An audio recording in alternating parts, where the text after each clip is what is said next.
Lyra raced across the plains. Wind howled. It whipped her hair, urging her onward. She clutched the staff of Aeolus, its celestial bronze warm against her palm. The fate of the world rested on her shoulders. Lyra, the weaver of winds, was humanity's last hope. Behind her, storm clouds gathered, swirling with unnatural speed.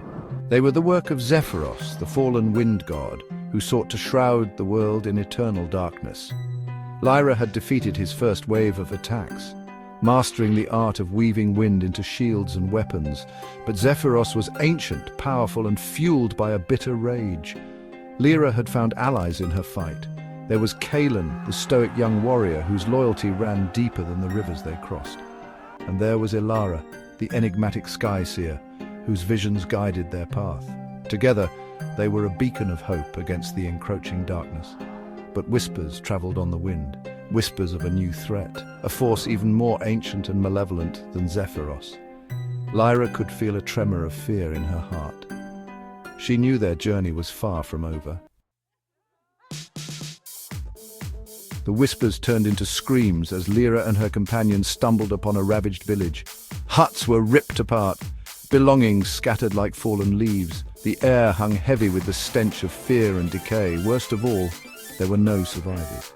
Ilara knelt, her fingers tracing patterns in the scorched earth, her brow furrowed. "Shadow weavers," she murmured, her voice tight with dread. "They are the nightmares given form, servants of Zephyros, but with a will of their own." The Shadow Weavers were creatures of pure darkness, capable of manipulating shadows and fear itself. They were drawn to powerful emotions, feeding on despair and weaving it into weapons of immense power, and they had been unleashed upon the world. Kaelin drew his sword, its blade gleaming under the stormy sky. "Then we fight," he growled, his eyes burning with righteous anger. "For the fallen, for the living, we fight." Lyra felt a shiver run down her spine. She had faced storms and monsters before, but the sheer malevolence radiating from the ravaged village chilled her to the bone.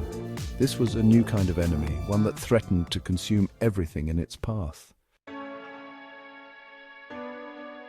Lyra knew they couldn't fight the Shadow Weavers head-on. They were too numerous, too powerful. She had to find another way, a way to turn their own power against them. She closed her eyes, reaching out with her senses, feeling the wind whisper secrets through the ravaged village. And then she saw it, a single thread of light, a flicker of hope amidst the despair. It was faint, almost imperceptible, but it was there. A memory, perhaps, or a lingering echo of love. Lyra focused her will, her fingers dancing over the staff of Aeolus. She had woven shields and weapons before, but this was different. This was weaving hope itself. The wind responded to her touch, swirling faster, brighter. The air crackled with energy. Lyra poured every ounce of her being into the weaving, her fear and doubt transforming into resolve. She would not let the darkness win, not while a single spark of hope remained. Lyra unleashed her creation, a wave of pure, radiant energy that washed over the village, banishing the shadows and driving back the encroaching fear. The Shadow Weavers recoiled, their forms flickering as if burned. For a moment, the world held its breath. Then a roar of fury split the sky. Zephyros had arrived. He descended from the storm clouds, a towering figure wreathed in lightning and fury.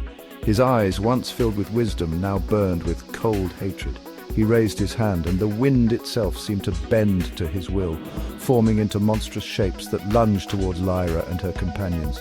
"You cannot hide from me, child," Zephyros boomed, his voice echoing across the ravaged land. "Your light is but a flicker in the face of my eternal night." The battle had begun, and Lyra, the weaver of winds, stood ready to face the storm.